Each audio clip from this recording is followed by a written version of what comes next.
I've opened up my heart. I'm at the start. I save the world. I save the world. Hello, everybody. Thank you for being I here. save the world. So happy to be here today with all of you. I especially want to thank now the people who are watching this as a prepared video. And we post my videos on many platforms. We post them on YouTube and on BitChute and on Rumble. And actually lately, I've been posting them as a full video on Twitter. So many ways to listen to Reverend Tony. Our most popular platform, for some reason, is BitChute. We are getting hundreds of views on BitChute, which I'm really excited about. So please find one of the platforms and make sure that you subscribe so that you can stay better connected with us. And please leave a comment when you watch one of these videos. I also want to encourage people to join the healing team. Community Miracle Center is a strong healing ministry, and we have a group of 58 people who get a communication from me every day. And in that communication is our prayer healing list. And so we are all working on the same healing challenges every day. And that's a very, very powerful thing to do. I would love to talk with you about it. If you would like more information, please contact us, contact me. Just send me an email and we can start that discussion. Title of my talk today, A Sister's Healing Presence. I became aware of a story about healing, which I had not heard before, but apparently a lot of people had heard of it before, but it was new to me. And I researched it, and it apparently is a true story, well documented. So I'm going to talk about it a little bit. So on October 17th, Reverend Deuce Althea's birthday, October 17th. So on October 17th in the year 1995, two baby girls were born 12 weeks premature. So the average human pregnancy is 40 weeks. So these two baby girls were born at 28 weeks, which is only 70% of a complete pregnancy. So that's a pretty risky place to actually be born. And they were both about 2 pounds, only 2 pounds when they were born. So they were put in incubators, which is what we do with preemies, premature born newborns. And they had some healing challenges, but they were separated and put into these incubators. Course in Miracles says, sickness is retreat from others and a shutting off of joining. It becomes a door that closes on a separate self and keeps it isolated and alone. So sickness is a form of isolation. And all too often here in the physical realm, we have decided to treat medical problems with things that actually reinforce the sickness itself. Isolation and separation might not be the best ways to handle the situation that these two baby girls were going through. So one of the girls, Kyrie, progressed well, but one of the little girls, Brielle, did not. And at 26 days old, Brielle went into critical condition, and her heart rate went up and her oxygen saturation went down, which is not good. And she was not expected to make it. She was not expected to live. The nurse at the time, whose name was Gale Kasparian, had heard of something that was practiced in Europe, but not in the United States. So in Europe, they frequently put multiple birth babies, twins, triplets, quadruplets, and things like that. They put multiple birth babies in the same bed as a way of increasing their chances of survival. But even though this was against standard hospital procedure, the nurse Kasparian, with the approval of the parents, decided to put both the little baby girls in the same bed. And the nurse later said she didn't know what else to do. She was willing to try anything at at this stage because Brielle was not doing well. Another thing that from the course that highlights the fact that separation and isolation is not a good thing.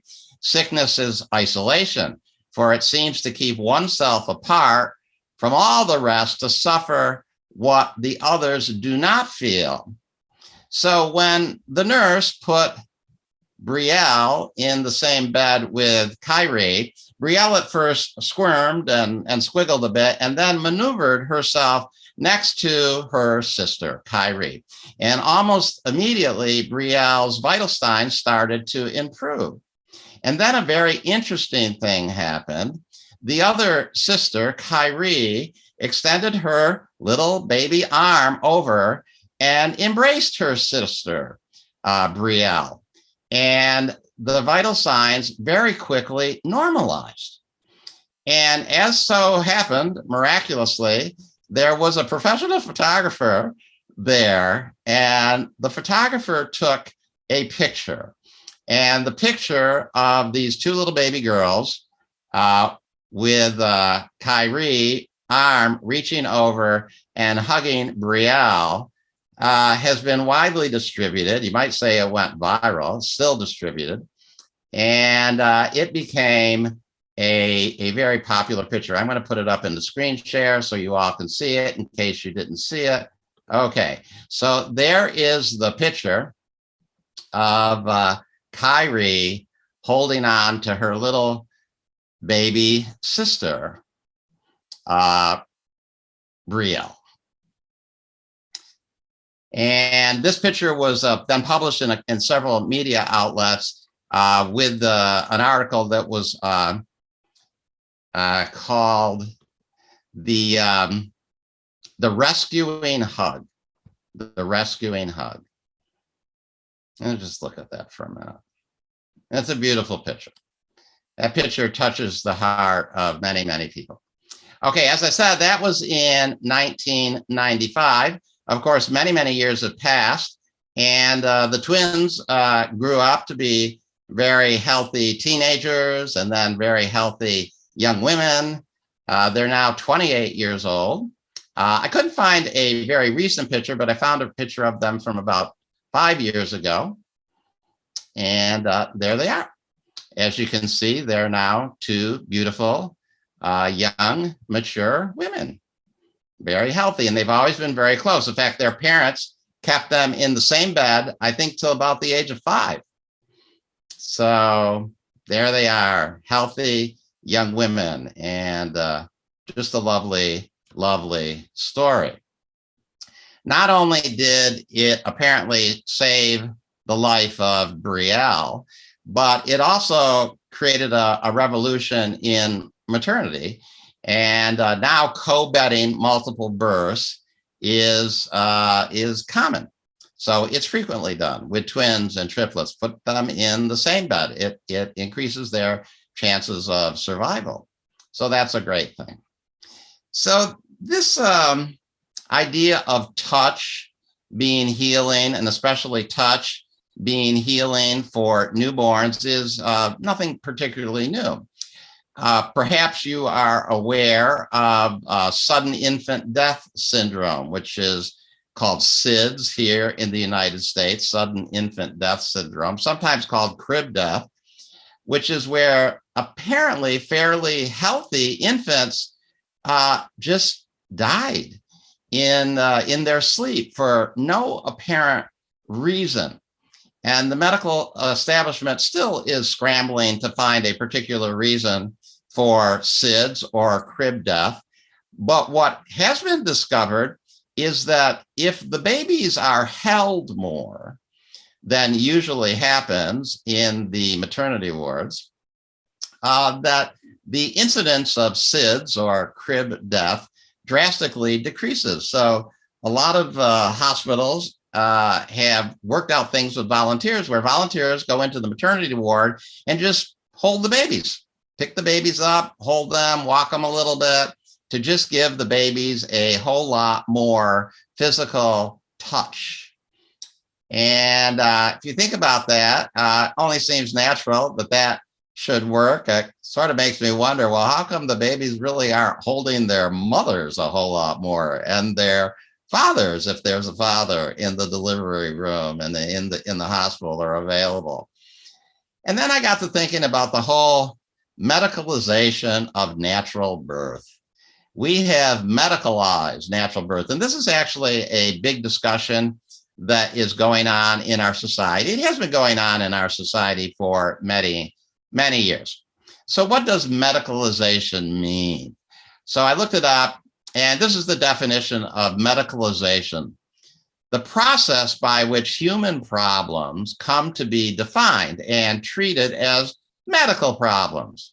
It consists of acts such as using medical language to describe a problem, adopting a medical framework to understand a problem, or using a medical intervention to treat it.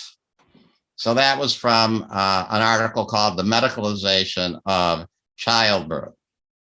And so let's just, I'm going to think about this for a couple of minutes. Until the 20th century, nearly all births were home births. People gave birth at home.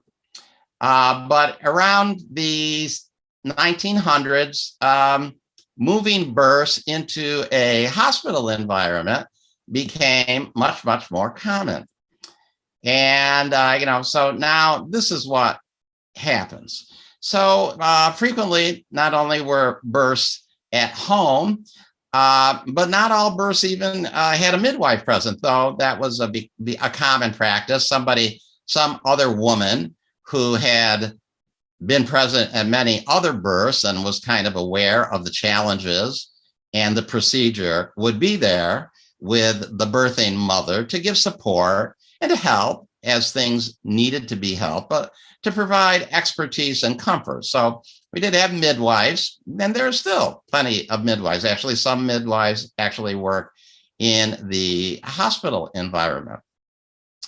So in the 1900s, though, it all became medicalized, and it is very medicalized now. Childbirth has really become a thing that generally happens in hospitals. So think about that for a minute.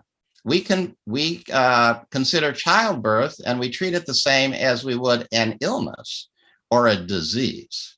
Is childbirth an illness? Is it a disease? Should it really be treated the same way? But that is how we do it. And A Course in Miracles has something that's always stuck out in me. It is this particular quote. It says, ask yourself this: can you protect the mind? The body, yes, a little, not from time, but temporarily. And much you think you save, you hurt. So this is a very peculiar, interesting, telling passage. And I don't hear too many people talking about this passage, too many Course in Miracles students or teachers. Much of these things that we think we do to help the body, to save the body, actually hurt the body. They don't actually help. All of this medical intervention that we have in childbirth, and the United States of America has medicalized childbirth more than any other country on the planet. So all of this medical intervention, one might think that we have the greatest survival rate of infants and mothers. And yet the opposite is true. We have one of the worst survival rates of infants and mothers. So all the medicalization of childbirth has not really helped childbirth. It's hurt childbirth. And when I just really sit with that idea and that fact, that's just a fact of the physical world. I remember this teaching from A Course in Miracles: much that you think you save, you hurt. Much of these medical interventions, not just with childbirth, but with everything, don't actually help. They actually make things worse. There was a recent survey done in the state of California, and it said that 74% of the population of California agreed that childbirth should be natural, that it shouldn't be medicalized. But the statistic is only 5% of all the births that happen in the state of California are without some sort of drastic medical intervention. 14% of the childbirths have had labor induced. You know, I looked up what inducing labor actually means. And it's a multiple thing. So inducing labor means you've given a medication to soften and thin the cervix. So there's a medication given to do that. Then the amniotic sac is burst. So they break the water, artificial means. And then they give a medication that causes contractions. And then they give, there's some sort of device that's put in to help dilate the cervix. So you got all those things going on. That's inducing labor. That's needed in 14% of the time for something that actually is a natural function of the body. Other statistics, 61% of all the mothers giving birth are immobilized, you know, sometimes even strapped down on a bed. You know, when you think about Native Americans, some Native Americans, you know, American Indians, the mothers, when they were about to give birth, went for walks out on the prairie alone and just walked until it was imminent. And then they gave birth all by themselves out on the prairie and walked then back to the village, to the teepee with their newborn. So, you know, is all this immobilization really a good thing? A lot of people think it isn't, that the mothers really should be moving around, that that's what's going to help. And it seems to make a lot of sense. Here's 68% of all births that happen in hospitals, the mothers are given epidurals. So epidural is a pain medication that is given to kind of numb the mothers from the abdomen down so that they don't feel the extreme pain that's frequently associated with childbirth. But isn't that counterproductive if they have to like muster all this muscle control to contract and push the baby out? Why are we numbing that area? 68% of the time, it needs to get numbed. And then another statistic that I just saw this morning that was really shocking, I thought, was 31% of all births in California happen with a cesarean section. So in case you don't know what a cesarean section is, that's when the abdomen is literally cut open and the baby is pulled out of the abdomen. Okay, 31% of the time. That's like a third. That's like almost a third. Really? Natural childbirth needs that kind of surgical intervention 1/3 of the time? That just kind of doesn't make any sense to me. Now, you got to understand that when you cut open a mother's abdomen and pull the baby out through the abdomen, you're depriving the mother and the baby the natural experience of the baby coming through the birth canal, coming through the vagina and the opening. And, you know, there's a lot of physical sensation that goes on there. And to deprive the mother and the child of that, you know, what other kind of effects and harmful effects might that indeed have? And I was thinking of that this morning, and then I remembered a little bit of Shakespeare. I'm so grateful that the Holy Spirit gave me this little nudge this morning, because this is something I haven't thought of since I probably read it as a junior in high school. Okay, I read Macbeth as a junior in high school. And in the beginning of Macbeth, Macbeth is dialoguing with some witches who have supernatural powers and are clairvoyant. And he's asking the witches about his fate. And the witches tell him that no man of woman born will ever kill him. And at first, Macbeth feels, you know, heartened and nice and good, because it means no man is ever going to kill him. But then later, of course, in the play, he learns that Macduff was born by cesarean section. Macduff was born from being cut out of his mother. And in the eyes of the time and the people, that actually meant he wasn't even born by a woman in a natural way. And so Macduff could fulfill the witch's prophecy and kill Macbeth, because Macduff was actually not a person born of a woman. So I don't want to go too far with the Shakespearean analogy there, but why are we depriving 1/3 of mothers and children the experience of being born in a natural way? Do we really believe the body doesn't have the capability of birthing in a natural way? Think of the American Indian women, mothers who walked out into the prairie and had their babies alone. So this whole medicalization of things, and as I said, with all our medicalization, our birth statistics are the worst. They're not the best. Is this correlation or is this causation? Are our statistics the worst because of all these things that we're doing? And when I think of that, I immediately remember what happened the last couple of years through the COVID pandemic. The United States has apparently one of the greatest medical establishments in the world. We spend more money. It's more modern than anywhere in the world. We had a high vaccination rate.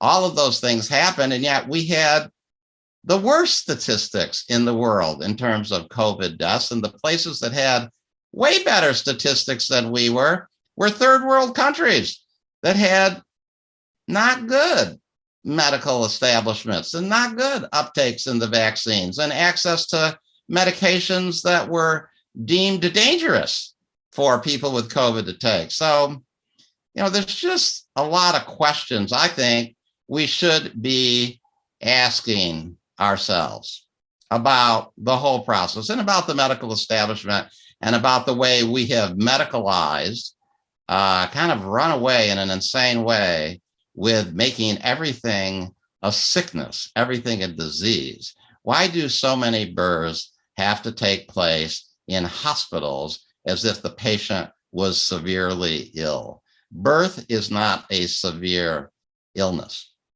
Now, another thing that I was getting in my research of this is there's a lot of discussion about how the therapeutic effect of the touch. Okay, Kyrie reached over and hugged Brielle. Kyrie touched Brielle. But let's remember that these two infant baby girls had been separated for 26 days, and their eyes were still shut. So it isn't that Kyrie and Brielle saw each other and recognized each other. Something was going on that was really spiritual. Something that was going on that wasn't just related to the physicality of touch. These two baby humans knew each other on a spiritual level, and they were responding to each other on a spiritual level. And I've seen nothing in literature that ever really talks about that. Maybe it's implied, never really mentioned. They all just talk about the therapeutic effect of touch. But the nurse had been touching Brielle. That hadn't stabilized her physical condition. It was the touch of that sister, or maybe just the simple presence of that sister. Maybe the touch and the arm reaching over her was just an outward manifestation of the connection of the presence. And A Course in Miracles says this: the simple presence of a teacher of God is a reminder. As God's messengers, his teachers are the symbol of salvation. It is not their hands that heal. It is not their voice that speaks the word of God. They merely give what has been given them. Very gently, they call to their brothers to turn away from death. Behold, you, Son of God, what life can offer you? Would you choose sickness in place of this? See, I think that's what Kyrie was telling Brielle. It was a spiritual thing that was going on. It was the simple presence of the two sisters together that was healing. To make it all about a physical thing, the touch, is the same as the over medicalization of things.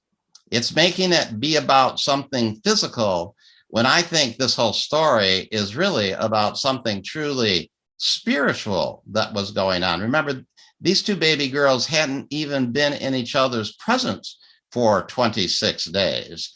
They certainly didn't recognize each other visually. Their eyes weren't open.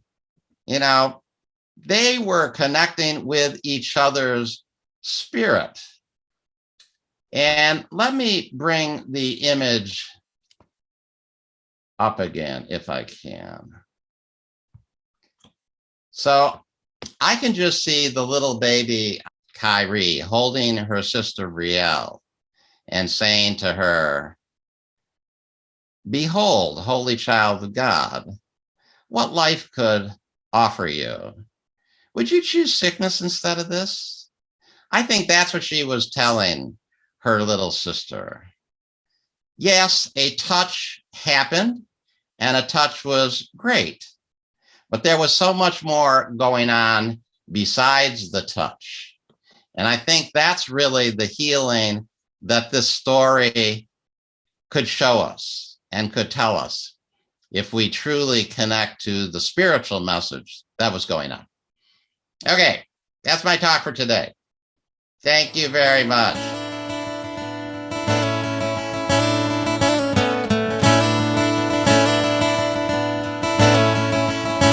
Woke up my eyes to see, woke up my head to beat, woke up my heart to be free, woke up our world with you and me.